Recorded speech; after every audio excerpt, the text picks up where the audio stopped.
Bien, dislipoproteinemias y perfil lipídico. ¿Por qué debemos estudiar a las dislipoproteinemias? Porque presenta un interés clínico que está asociado a la presencia de accidentes cardiovasculares, accidentes cerebrovasculares, depósitos cutáneos y a una pancreatitis aguda.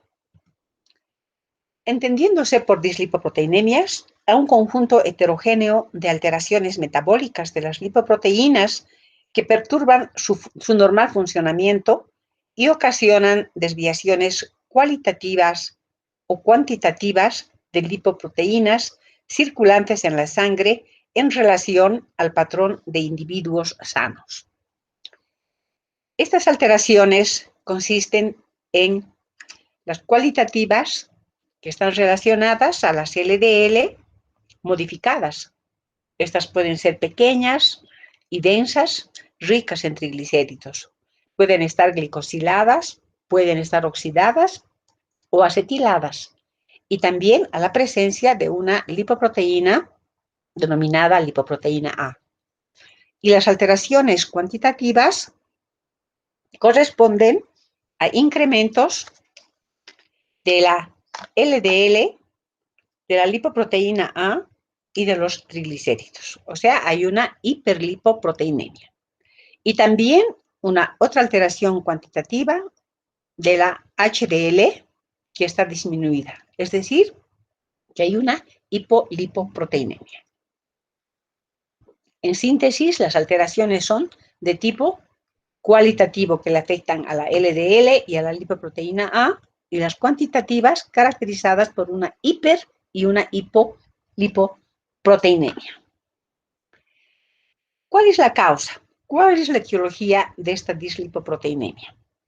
Primaria, en un 4%, que está relacionada con defectos genéticos, es hereditario. Y una dislipidemia secundaria que está asociada a patologías y a factores ambientales. Dentro de las patologías podemos mencionar a la diabetes mellitus, a la obesidad, al hipotiroidismo, a las nefropatías, a la colestasis, al alcoholismo y también a una terapia sustitutiva de estrógenos. Aquí tenemos un ejemplo del hipotiroidismo clínico que tiene relación con una dislipoproteinemia, una causa secundaria. Niveles bajos de T4 y T3 se asocian a una hipercolesterolemia aislada. Tienen aquí ustedes el mecanismo de su relación.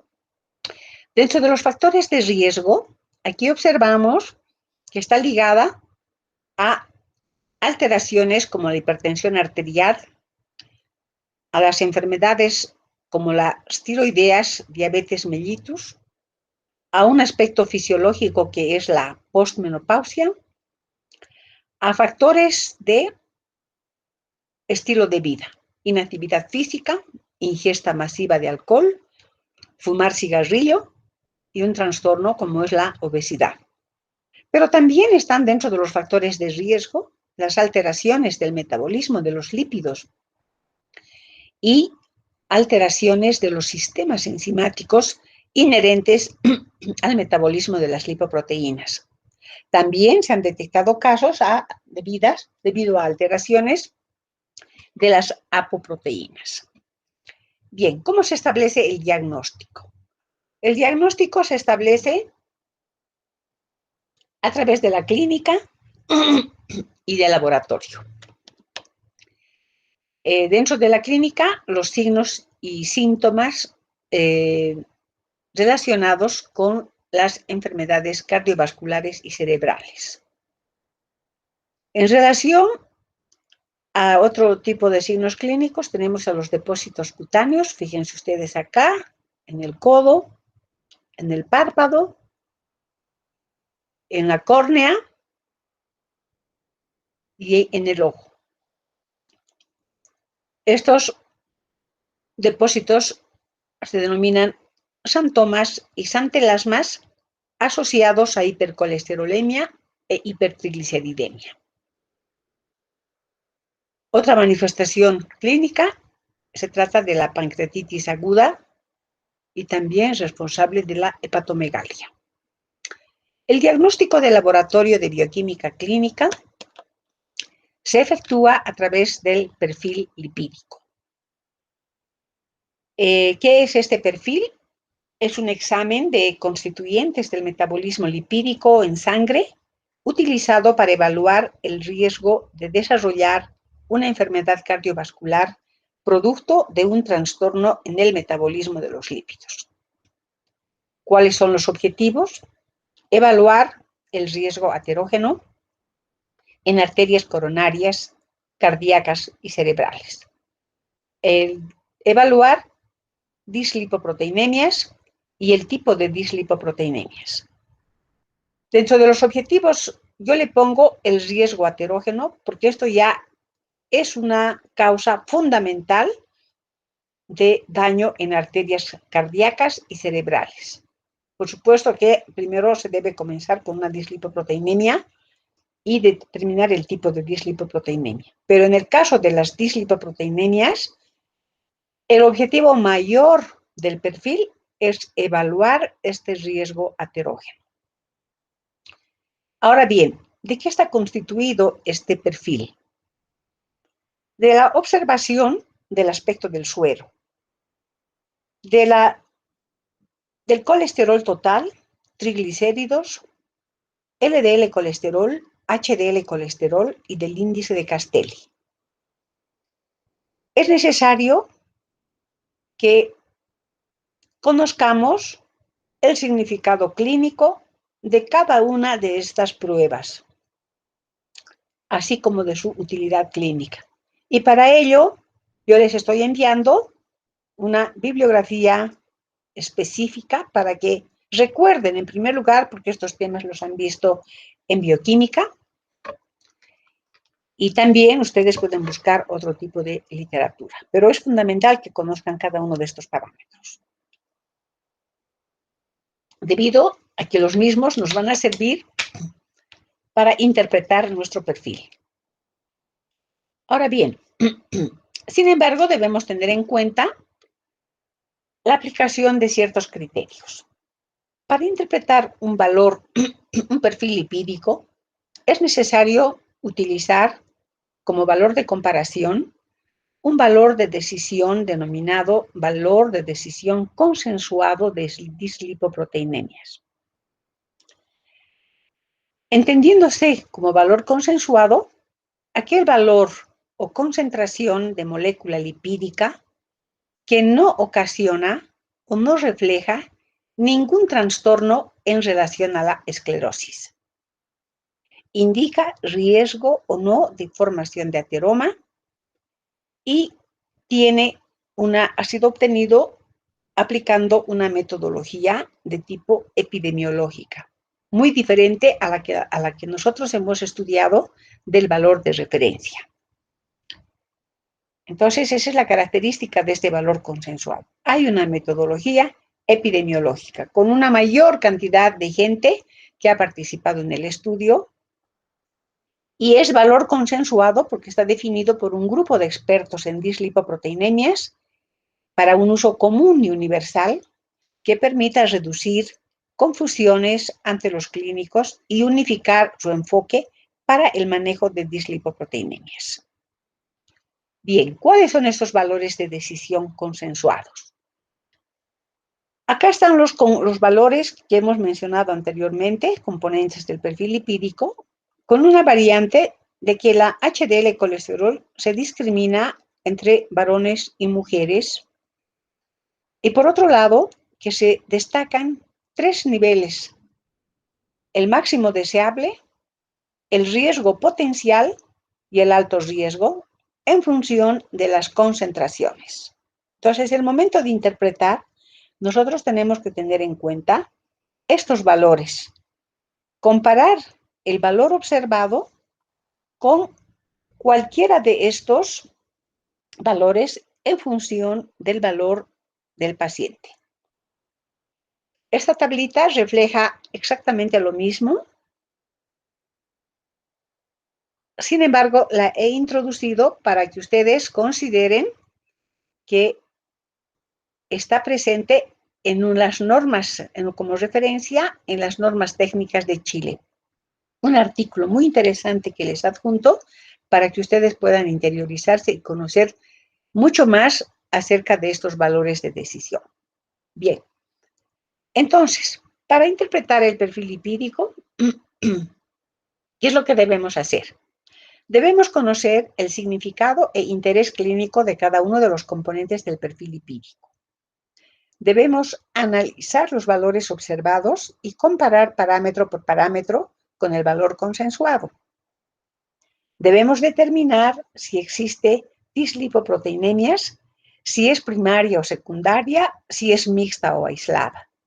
Debemos determinar si hay un riesgo aterógeno y considerar o relacionar todos estos datos con el examen clínico, incluyendo los factores de riesgo, para que de esta manera el médico pueda establecer un diagnóstico mucho más próximo al diagnóstico certero. Veamos aquí un caso clínico perteneciente a una mujer de 50 años de edad que presenta cefalea hace 15 días. Ha disminuido de peso en relación a sus antecedentes familiares, no refleja nada especial. Luego, no hace ejercicios, no fuma ni recibe medicamentos. Pesa 55 kilogramos, mide 1,40 metros, tiene una cintura de 90 centímetros y acá están los valores de la glucosa y del perfil lipídico. ¿Qué es lo que tenemos que hacer? Lo que les hacía referencia hace un momento.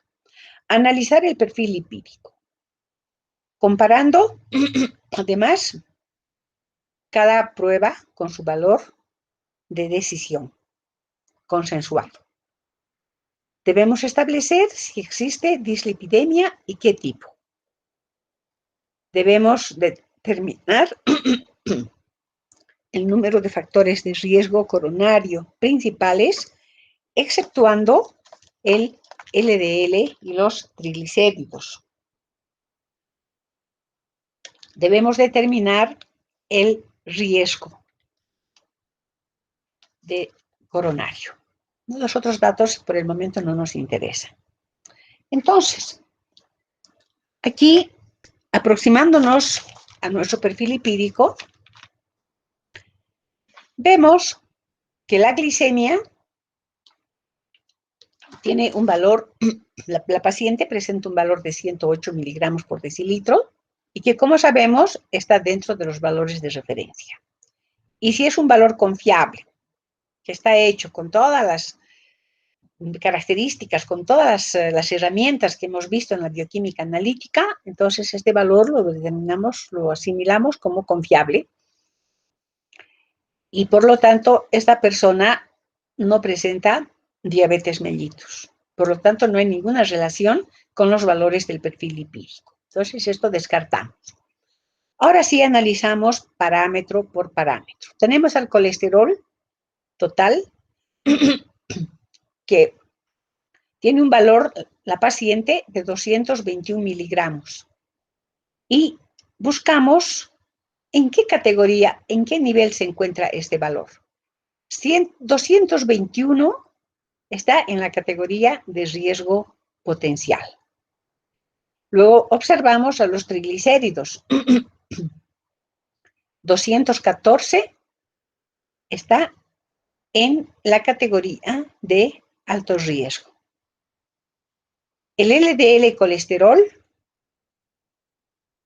está en la categoría de riesgo potencial. El HDL colesterol se encuentra en la categoría de alto riesgo. Y el índice de Castelli, colesterol total versus HDL colesterol, está en una categoría de alto riesgo. Por lo tanto, desde el punto de vista del perfil lipídico, Esta persona presenta una dislipoproteinemia mixta. ¿Por qué? Es la pregunta. Dejo a su análisis. Presenta un riesgo potencial aterogénico. ¿Por qué? Explicar también dejo a ustedes. Luego debemos asociar con un número de factores de riesgo. Finalmente, debemos asociar con la clínica del paciente para que el médico establezca su diagnóstico médico y al mismo tiempo establezca la terapia que va a realizar. Sin embargo, aquí les voy a orientar por qué esta persona está en un riesgo aterogénico potencial y de alto riesgo. Porque fíjense ustedes, el HDL colesterol y los triglicéridos están afectados cuantitativamente. HDL colesterol bajo y triglicéridos altos. Entonces, en esas circunstancias, los triglicéridos se convierten en un factor muy peligroso y llevan a la persona a un alto riesgo aterógeno. Entonces, hay que relacionar en este perfil en conjunto. Las diferentes fracciones del colesterol están absolutamente afectadas, alteradas. Refuerza el índice de Castelli. Entonces, ratificamos que esta paciente presenta un riesgo potencial a un alto riesgo. Seguramente se van a pedir más exámenes de laboratorio para confirmar si la paciente presenta un alto riesgo. Bien, ahora vamos a ver la relación de la dislipoproteinemia y la ateroesclerosis. ¿Por qué? Porque la dislipoproteinemia constituye una principal complicación de producir estenosis en arterias coronarias, en arterias cerebrales y también en la aorta, que es la arteria principal, por depósito de ateromas y posterior desarrollo de ateroesclerosis. Entendiéndose por ateroesclerosis a una enfermedad caracterizada por engrosamiento y rigidez de la pared arterial, debido al depósito de lípidos en la íntima arterial, rodeada de tejido fibroso, conjunto orgánico que desorganiza la arquitectura y función de los vasos y reducen de manera variable y considerable el flujo sanguíneo.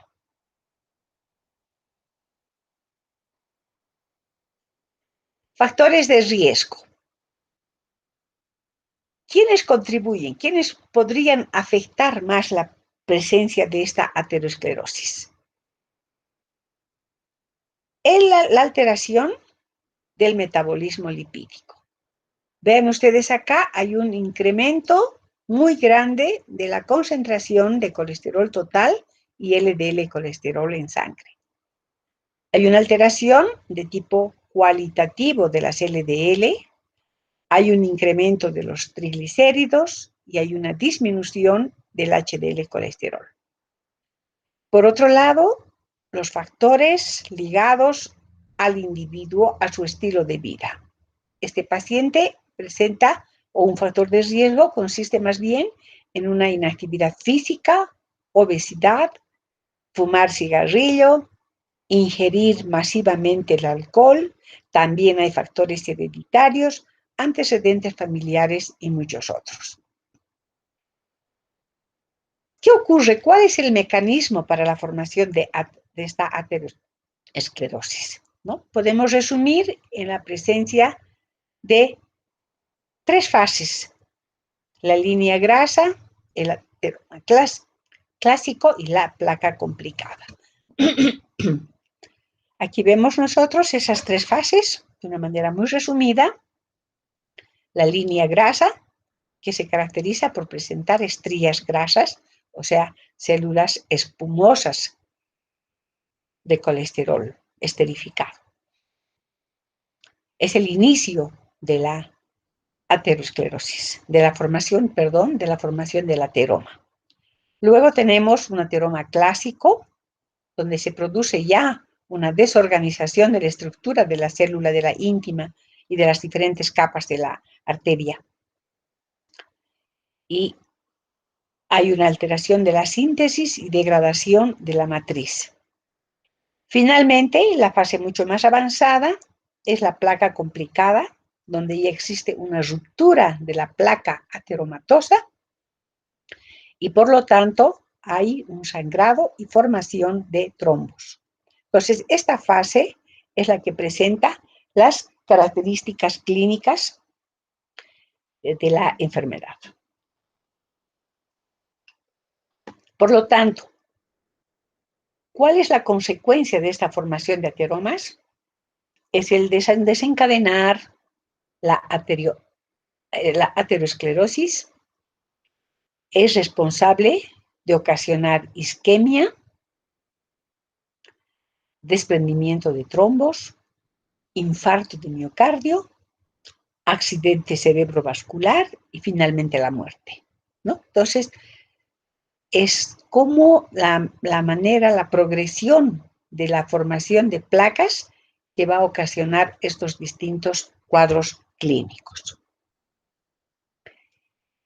¿Qué participación tienen las lipoproteínas en la formación de estos ateromas?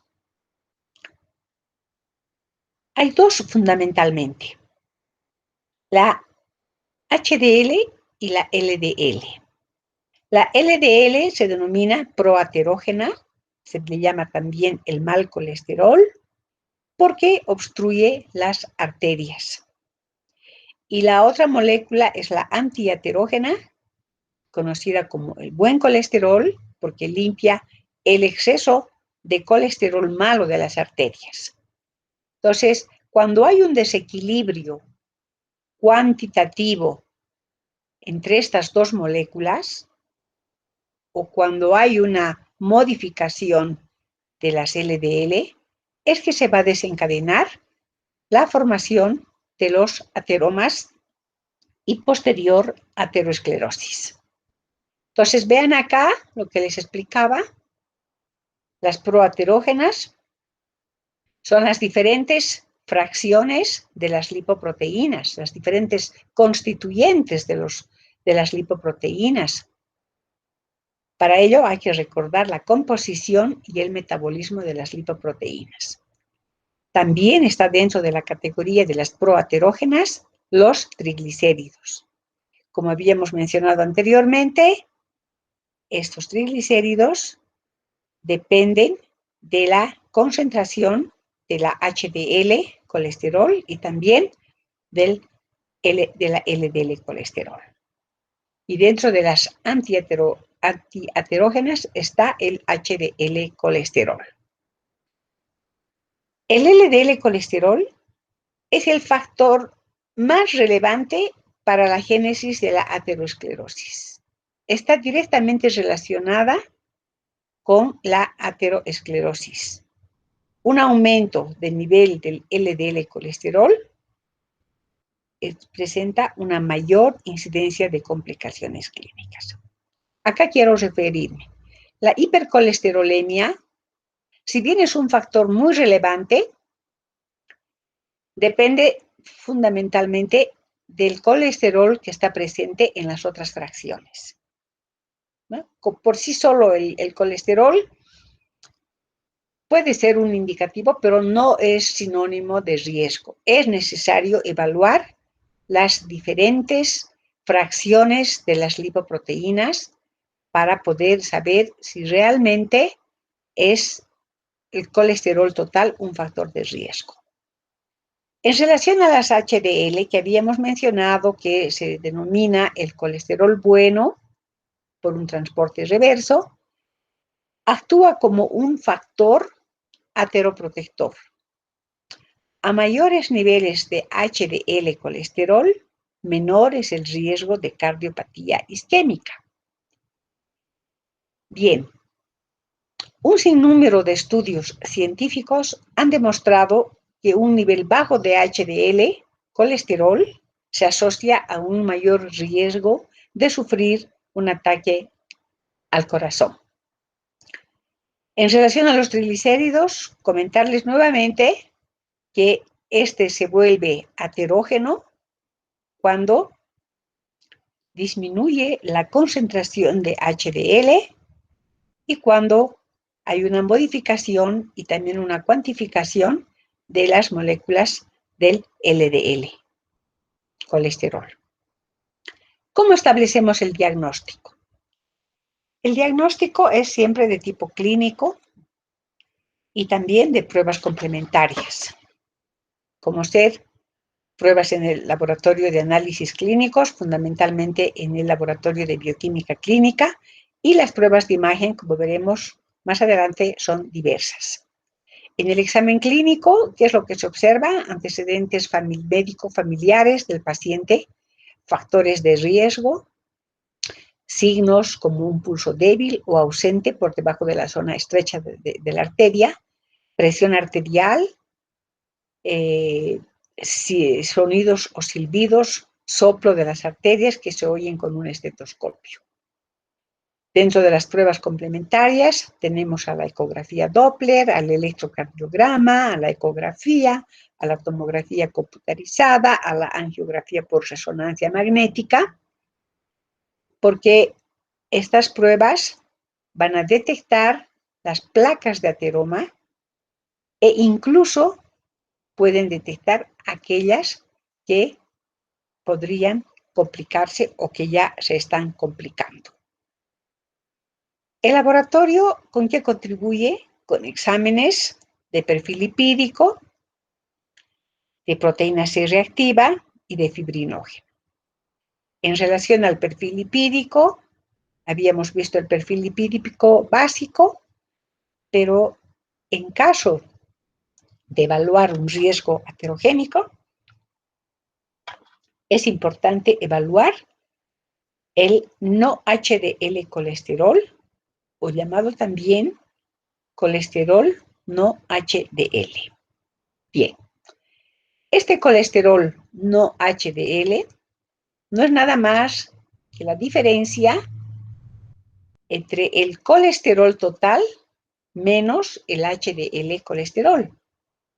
Constituye este parámetro un indicador de nivel circulante de lipoproteínas aterogénicas y sirve para estimar el riesgo a desarrollar la enfermedad cardiovascular de una manera rápida y sencilla.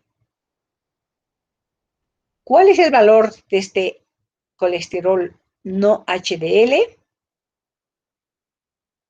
Acá tenemos igual las tres categorías. En un riesgo bajo, por debajo de 130, riesgo intermedio inferior a 160 y riesgo alto inferior a 140. Entonces también es establecido en estas tres categorías. Interpretación es lo mismo que hemos dicho hace un momento cuando hablábamos de las dislipoproteinemias en general. Ahora, ¿por qué están implicados el PCR y el fibrinógeno? Dejo también a la lectura de ustedes y para ello les he enviado bibliografía. Ustedes tienen varios apoyos, varias referencias que les ha de permitir comprender y saber más de lo que realmente les estoy presentando yo en esta sesión. Gracias por su atención.